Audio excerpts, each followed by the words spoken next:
دوستو، خداوند کا کلام آپ تک پہنچا ہے۔ پلیز لائک اور شیئر لازمی کیجیے۔ God bless you.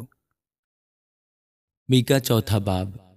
لیکن آخری دنوں میں یوں ہوگا کہ خداوند کے گھر کا پہاڑ پہاڑوں کی چوٹی پر قائم کیا جائے گا اور سب ٹیلوں سے بلند ہوگا، اور امتیں وہاں پہنچیں گی، اور بہت سی قومیں آئیں گی اور کہیں گی آؤ خداوند کے پہاڑ پر چڑھے اور یعقوب کے خدا کے گھر میں داخل ہوں، اور وہ اپنی راہیں ہم کو بتائے گا اور ہم اس کے راستوں پر چلیں گے، کیونکہ شریعت صیون سے اور خداوند کا کلام یروشلم سے صادر ہوگا، اور وہ بہت سی امتوں کے درمیان عدالت کرے گا اور دور کی زور آور قوموں کو ڈانٹے گا، اور وہ اپنی تلواروں کو توڑ کر پھالیں اور اپنے بھالوں کو ہنسویں بنا ڈالیں گے، اور قوم پر قوم تلوار نہ چلائے گی اور پھر کبھی جنگ کرنا نہ سیکھیں گے۔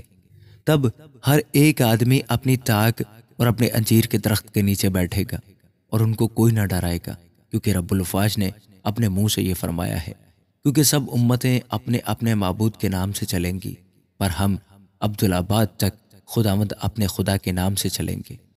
خداوند فرماتا ہے کہ میں اس روز لنگڑوں کو جمع کروں گا، اور وہ جو ہانک دیے گئے اور جن کو میں نے دکھ دیا فراہم کروں گا، اور لنگڑوں کو بقیہ اور جلاوطنوں کو زور آور قوم بناؤں گا، اور خداوند کوہ سیون پر اب سے عبدالآباد تک ان پر سلطنت کرے گا۔ اے گلہ کی دیدگاہ، اے بنت سیون کی پہاڑی، یہ تیرے ہی لیے ہے۔ قدیم سلطنت یعنی دختر یروشلم کی بادشاہی تجھے ملے گی۔ اب تو کیوں چلاتی ہے؟ گویا درد ذہ میں مبتلا ہے۔ کیا تجھ میں کوئی بادشاہ نہیں؟ کیا تیرا صلاح کار نیست ہو گیا؟ اے بنت سیون، زچہ کی مانند تکلیف اٹھا اور درد ذہ میں مبتلا ہو، کیونکہ اب تو شہر سے خارج ہو کر میدان میں رہے گی اور بابل تک جائے گی۔ وہاں تو رہائی پائے گی، اور وہیں خداوند تجھ کو تیرے دشمنوں کے ہاتھ سے چھڑائے گا۔ اب بہت سی قومیں تیرے خلاف جمع ہوئی ہیں اور کہتی ہیں سیون ناپاک ہو اور ہماری آنکھیں اس کی رسوائی دیکھیں، پر وہ خداوند کی تدابیر سے آگاہ نہیں اور اس کی مصلحت کو نہیں سمجھتی، کیونکہ وہ ان کو کھلیان کے پھولوں کی طرح جمع کرے گا۔